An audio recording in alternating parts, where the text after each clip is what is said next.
ശ്രീരാമനെ കുറിച്ച് വാൽമീകി രാമായണത്തിലുണ്ട്. വാൽമീകി രാമായണത്തിൽ ആരണ്യകാണ്ഡത്തിൽ നമ്മൾ 47ാമത്തെ സർഗത്തിലെ വ്യത്യസ്തങ്ങളായ വചനങ്ങൾ എടുത്തു നോക്കിയാൽ നമ്മൾ കാണാൻ പറ്റുന്ന ശ്രീരാമൻ സീതയെ വിവാഹം ചെയ്യുന്ന സന്ദർഭത്തിൽ ശ്രീരാമന് 13 വയസ്സും സീതക്ക് 6 വയസ്സും. ഇത് വെച്ചിട്ട് ശ്രീരാമനെ പീഡോഫൈൽ ആരെങ്കിലും വിളിക്കൂ? ആ വിളിച്ചാൽ നമ്മൾ അവരോട് പറയില്ല മാനുഷാദൻ. അദ്ദേഹത്തിന്റെ വളരെ വിശദമായ ഒരു ചോദ്യമാണ്. ശ്രീരാമന് 13 വയസ്സും സീതക്ക് 6 വയസ്സുമാണ് എന്നാണ് ഇദ്ദേഹത്തിന്റെ കണ്ടുപിടുത്തം. ആ കണ്ടുപിടുത്തം ഈ പറഞ്ഞ ആരണ്യകാണ്ഡത്തെ അടിസ്ഥാനമാക്കിയാണെന്നാണ് അദ്ദേഹം പറയുന്നത്. എന്റെ പൊന്ന അക്ബർ സാഹിബേ, കുറച്ച് വിവരം ഇല്ലെങ്കിൽ ആ പണിക്ക് ഇറങ്ങരുത് അക്ബർ. വിവരം ഇല്ലാത്തവർക്ക് പറ്റിയൊരു പണിയുണ്ടല്ലോ. ഖുർആനും ഹദീസുകളും വായിത്തോന്നി വിളിച്ചു പറയാ, അണികൾ കേട്ട് കൈയടിച്ചോളും. അതാണ് നിങ്ങൾക്ക് പറ്റിയ പണി. ആരണ്യകാണ്ഡത്തിൽ 6 വയസ്സുള്ള സീത സ്വയംവരം നടത്തി എന്ന് പറയുമ്പോൾ ഒരു മാല എടുത്ത് പൊക്കാനുള്ള കപ്പാസിറ്റി എങ്കിലും വേണ്ടേ? 13 വയസ്സുള്ള ശ്രീരാമൻ വില്ലൊടിച്ച് സീതയെ വേറ്റു. അത് മാത്രമാണോ? മകന് പ്രായമായെന്ന് പറഞ്ഞ് ദശരഥൻ മകന് രാജ്യഭാരം ഏൽപ്പിക്കാൻ തുടങ്ങിയപ്പോഴാണ് കൈകേയി ഇടപെട്ട് ഭരതനെ രാജാവാക്കാൻ വേണ്ടി ശ്രീരാമനെ കാട്ടി പറഞ്ഞു വിടുന്നത്. നിങ്ങളൊന്ന് ആലോചിച്ച് നോക്ക്, 13 വയസ്സുള്ള പയ്യനെയാണോ രാജ്യഭാരം ഏൽപ്പിക്കാൻ പോണ ദശരഥൻ എന്നിട്ട് റെസ്റ്റ് എടുക്കാൻ പോണേ? എന്റെ പൊന്ന അക്ബർ സാഹിബേ, ഈ ഹിന്ദുമത പ്രമാണ പ്രകാരം ഓരോ ആശ്രമങ്ങളുണ്ട്. അതിൽ ഓരോ ആശ്രമത്തിലെയും കാലഘട്ടമാണ് അവർ ആ ആശ്രമത്തിലെ പ്രായമായിട്ടാണ് പറയുന്നത്. അല്ലാതെ സീത 6 വയസ്സുള്ള മൊട്ടയെന്ന് തിരിയാത്ത കൊച്ചും ഈ ശ്രീരാമൻ 13 വയസ്സുള്ള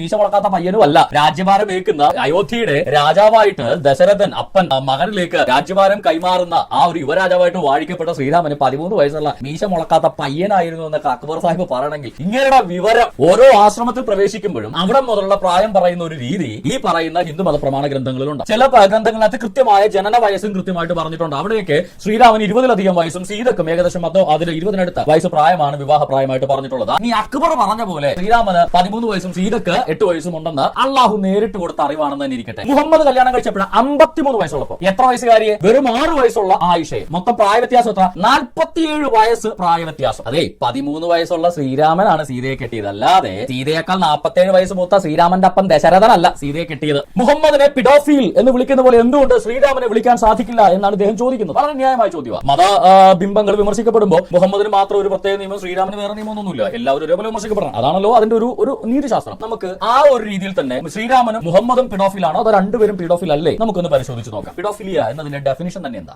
definition of paedophilia: sexual perversion in which children are the preferred sexual object. കുട്ടികളോട് കാമാസക്തി തോന്നുന്ന ഒരു പ്രതിഭാസത്തെയാണ് പിഡോഫിലിയ എന്ന് പറയുന്നത്. Specifically a psychiatric disorder in which an adult has sexual fantasies about or engages in sexual acts with a pre-pubescent child. അതായത് ഒരു പിവട്ടി എത്താത്ത ഒരു കുട്ടി, മെൻസ്ട്രുവൽ സൈക്കിൾസ് ആരംഭിക്കാത്ത ഒരു പെൺകുട്ടിയോ പിബിക് ഹെയർ വന്നിട്ടില്ലാത്ത ഒരു ആൺകുട്ടിയോ, അത്തരം ചെറിയ കുട്ടികളോട് കാമാസക്തി തോന്നുന്ന എല്ലാവരെയും പിഡോഫിൽ എന്ന് വിളിക്കാമോ? ഒരു 15 വയസ്സുകാരൻ ഒരു 13 വയസ്സുകാരിയോട് തോന്നുന്ന ആസക്തിയെ പിഡോഫിൽ എന്ന് വിളിക്കാൻ പറ്റുമോ? ഇല്ല, അത് നോർമലാണ്. അത് സൈക്കാട്രിക് ഡിസോർഡർ അല്ല. ഒരു അഡൾട്ടിന് ആ കുട്ടിയേക്കാൾ പ്രായമേറിയ ഒരു പ്രായപൂർത്തി തികഞ്ഞ പുരുഷനോ സ്ത്രീക്കോ പിബട്ടി എത്തിയിട്ടില്ലാത്ത ചെറിയ കുട്ടികളോട് തോന്നുന്ന ആസക്തിനെയാണ് പിഡോഫിലി എന്ന് പറയുന്നത്. അപ്പൊ ഇതിൽ ആരാ പിഡോഫിൽ നിങ്ങൾ നോക്കിയോളൂ. ശ്രീരാമന് 13 വയസ്സ്, ശ്രീരാമന് പിബട്ടി എത്തുന്നതേ ഉള്ളൂ. സീത 6 വയസ്സ്, രണ്ടുപേരും തമ്മിലുള്ള പ്രായ വ്യത്യാസം 7 വയസ്സ്. മുഹമ്മദിന് 53 വയസ്സ്, ആയിഷക്ക് 6 വയസ്സ്, പ്രായ വ്യത്യാസം 47 വയസ്സ്. ഈ പിഡോഫിലിയുടെ ഡെഫിനിഷൻ അനുസരിച്ച് ശ്രീരാമനാണോ ഇവിടെ പിഡോഫിൽ, മുഹമ്മദാണോ പിഡോഫിൽ? ഈ മുഹമ്മദ് ജനിക്കണേന് 2000 വർഷങ്ങൾക്ക് മുന്നേ ജീവിച്ചിരുന്ന റിബേക്കയെ ചാരി രക്ഷപ്പെടാൻ പറ്റുമെന്നാണ് ഇനി അക്ബർ സാഹിബിന്റെ അടുത്ത നമ്പർ. ബൈബിൾ മറിച്ച് നോക്കിയാൽ തുടങ്ങുന്നത് അബ്രഹാമിന്റെ മകനായ ഇസാക്ക് റബേക്കയെ വിവാഹം ചെയ്യുന്നുണ്ട്. ഉൽപ്പത്തി ദിവസം 24-ാമത്തെ അധ്യായത്തിലെ പരാമർശങ്ങൾ എടുത്തു നോക്കിയാൽ റബേക്കയ്ക്ക് 3 വയസ്സാണ്. കുറെ മുസ്ലിങ്ങൾ മുഹമ്മദിന്റെ പാത പിന്തുടരുന്നുണ്ട്. നുണ പറയാൻ വേണ്ടി മാത്രം വാതുറക്കുന്ന കുറെ കോയകള് ബൈബിളിൽ ഉൽപ്പത്തി പുസ്തകം 24-ാം അധ്യായത്തിൽ പറയുന്നുണ്ട് റിബേക്കയ്ക്ക് 3 വയസ്സായിരുന്നു എന്ന്. എവിടെയാണ് അക്ബർ പറയുന്നത്? നമുക്ക് എന്നാ പിന്നെ എടുത്തങ്ങ് നോക്കിയാലോ. ഉൽപ്പത്തി പുസ്തകത്തിലെ 24-ാമത്തെ അധ്യായമാണ്. നമുക്ക് അതിനകത്തെ പരാമർശങ്ങൾ തന്നെ നമുക്ക് എടുത്ത് നോക്കാം. എന്റെ ദേശത്തും എന്റെ ചാർച്ചക്കാരുടെ അടുക്കലും ചെന്ന് എന്റെ മകനായ ഇസഹാക്കിന് ഭാര്യ എടുക്കുമെന്ന് സ്വർഗത്തിനും ഭൂമിക്കും ദൈവമായ യാഹുവയുടെ നാമത്തിൽ ഞാൻ നിന്നെ കൊണ്ട് സത്യം ചെയ്യിക്കും. എന്നാൽ സ്ത്രീക്ക് നിന്നോട് കൂടെ മനസ്സില്ലെങ്കിൽ നീ ഈ സത്തിൽ നിന്ന് ഒഴിഞ്ഞിരിക്കും. അവിടെ നിങ്ങളൊരു കാര്യം ശ്രദ്ധിക്കുക. പൂർണ്ണ പ്രായപൂർത്തിയായി തീരുമാനമെടുക്കാൻ കഴിവുള്ള സ്ത്രീയാണ് ഭാര്യയായിട്ട് നോക്കുന്നത്. അതായത് സ്ത്രീയുടെ സമ്മതം, സ്ത്രീയുടെ വീട്ടുകാർക്ക് സമ്മതമാണോന്നല്ലേ ചോദിച്ചേ. അല്ലാതെ 3 വയസ്സുള്ള കൊച്ചിന് സമ്മതമാണോ സമ്മതമല്ലേ എന്ന് പറയുന്ന ഉഡായിപ്പ് മുഹമ്മദിന്റെ പരിപാടി അല്ല ഇവിടെ. സ്ത്രീക്ക് നിന്നോട് കൂടെ വരാൻ മനസ്സില്ലെങ്കിൽ നീ ഈ സത്യത്തിൽ നിന്ന് ഒഴിഞ്ഞിരിക്കും. എന്റെ മകനെ അവിടേക്ക് മടക്കി കൊണ്ടുപോവുക മാത്രം അരുത്. അനന്തരമാദാസൻ തന്റെ യജമാന്റെ ഒട്ടകങ്ങളെ 10 ഒട്ടകം നമ്പർ ഓർത്തോണം, 10 ഒട്ടകം യജമാനുള്ള വിവിധമായ വിശേഷ വസ്തുക്കളെയും കൊണ്ട് പുറപ്പെട്ട മെസപ്പൊത്തോമിൽ നാഹൂറിന്റെ പട്ടണത്തിൽ ചെന്നു. വൈകുന്നേരം സ്ത്രീകൾ വെള്ളം കോരാൻ വരുന്ന സമയത്ത്, ആര് വെള്ളം കോരാൻ വരുന്ന സമയത്ത്?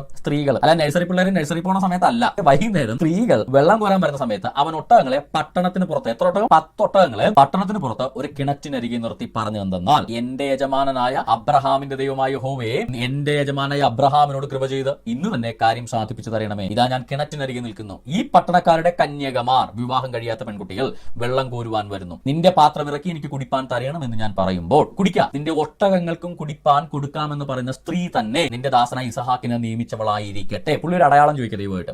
അവൻ പറഞ്ഞു തീരും മുമ്പേ അബ്രഹാമിന്റെ സഹോദരൻ നാഹോറിന്റെ ഭാര്യ മിൽക്കയുടെ മകൻ ബെഥുവേലിന്റെ മകൾ റിബേക്ക തോളിൽ പാത്രവുമായി വന്നു. ബാല അതിസുന്ദരിയും പുരുഷൻ തൊടാത്ത കന്യകയുമായിരുന്നു. അവൾ കിണറ്റിലിറങ്ങി പാത്രം നിറച്ച് കയറി വന്നു. ഒരു കാര്യം ഓർക്കണം, ഈ 3 വയസ്സുണ്ടെന്ന് എന്ന് mmakbar മുസ്ലിങ്ങൾ ആരോപിക്കുന്ന റിബേക്ക പുറത്ത് പട്ടണത്തിന് പുറത്ത് കിണറ്റിൽ ഇറങ്ങി വെള്ളം കോരാൻ പ്രാപ്തിയുള്ള ഒരു യുവതിയായിരുന്നുവെന്ന് കൃത്യമായ ഡിസ്ക്രിപ്ഷനാണ് ഇവിടെ വരുന്നത്. ആയിഷ 6 വയസ്സുള്ളപ്പോഴും പാവയായിട്ട് കളിച്ചുകൊണ്ടിരിക്കുക. അമ്മായിപ്പ ശ്രീധരൻ കൊടുക്കാഞ്ഞോണ്ട് 9 ദിവസം വീട്ടിൽ നിർത്തി. ശ്രീധരൻ കൊടുത്ത വാദി ഇന്ന് രാത്രി തന്നെ പാവയായിട്ട് കളിച്ചുകൊണ്ടിരുന്ന ആയിഷനെ പാവയടക്കം മുഹമ്മദ് വീട്ടിലേക്ക് കൊണ്ടുപോയി. ദാസൻ വേഗത്തിൽ അവളെ എതിരേറ്റ് ചെയ്യുന്നു. നിന്റെ പാത്രത്തിൽ വെള്ളം കുറെ എനിക്ക് കുടിപ്പാൻ തരയണം എന്ന് പറഞ്ഞു. യജമാനെ കുടിക്ക എന്നവൾ പറഞ്ഞു. വേഗം പാത്രം കയ്യിലിറക്കി അവന് കുടിപ്പാൻ കൊടുത്തു. അവന് കുടിപ്പാൻ കൊടുത്ത ശേഷം നിന്റെ ഒട്ടകങ്ങൾക്കും വേണ്ടുവോളം ഞാൻ കോരി കൊടുക്കാമെന്ന് പറഞ്ഞു. ഒരു കാര്യം ശ്രദ്ധിക്കണം, 10 ഒട്ടകമാണ് എലിയാസറിനുള്ളത്. ഒരു 3 മിനിറ്റ് സമയം കൊണ്ട് 200 ലിറ്റർ വെള്ളം വയറ്റിലാക്കുന്ന 10 ഒട്ടകം. അപ്പൊ എത്ര ലിറ്റർ വെള്ളമായി മൊത്തം? 2000 ലിറ്റർ വെള്ളം കോരി കൊടുക്കാം എന്ന് പറയുകയും അങ്ങനെ കോരി കൊടുക്കുകയും ചെയ്ത ആ സ്ത്രീ വെറും 3 വയസ്സുള്ള മുലകുടി മാറാത്ത കുഞ്ഞായിട്ട് നുണ പറയുന്ന അക്ബറിനെ ശരിക്കും പറഞ്ഞാൽ എന്താ ചെയ്യേണ്ടത്? തലയിടാത്ത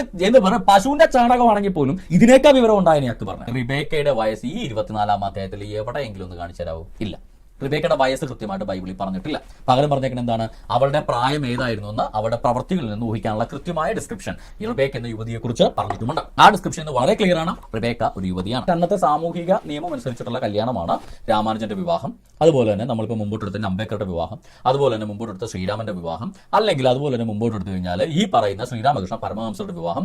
ഇത്തരം വിവാഹങ്ങളിലെല്ലാം പ്രത്യേകത വെച്ചാൽ അന്നത്തെ നാട്ടുനടപ്പ് ഇങ്ങനെയാണ്. ഈ രാമാനുജന്റെ ചേട്ടനെ എടുത്താലും രാമാന്റെ അപ്പനെ എടുത്താലും രാമാന്റെ താഴെയുള്ള തലമുറ എടുത്താലും ചുറ്റോട്ടക്കാരെ എടുത്താലും എല്ലാവരും ഈ പ്രായത്തിലൊക്കെയാണ് വിവാഹം കഴിക്കുന്നത്. എന്നാൽ മുഹമ്മദിന് ആ ഒരു എക്സ്ക്യൂസ് ഉണ്ടോ? മുഹമ്മദിന് മുമ്പുള്ള കാലത്ത്, മുഹമ്മദിന്റെ സമകാലത്ത് അത്തരം സംഭവങ്ങൾ ഉണ്ടായിട്ടുണ്ടോ? ഉണ്ടായിട്ടില്ല എന്നുള്ളതാണ് വാസ്തവം. നമുക്കൊരു ഉദാഹരണം കൊടുക്കാം. അന്നത്തെ സാധാരണ വിവാഹപ്രായം എത്രയായിരുന്നു?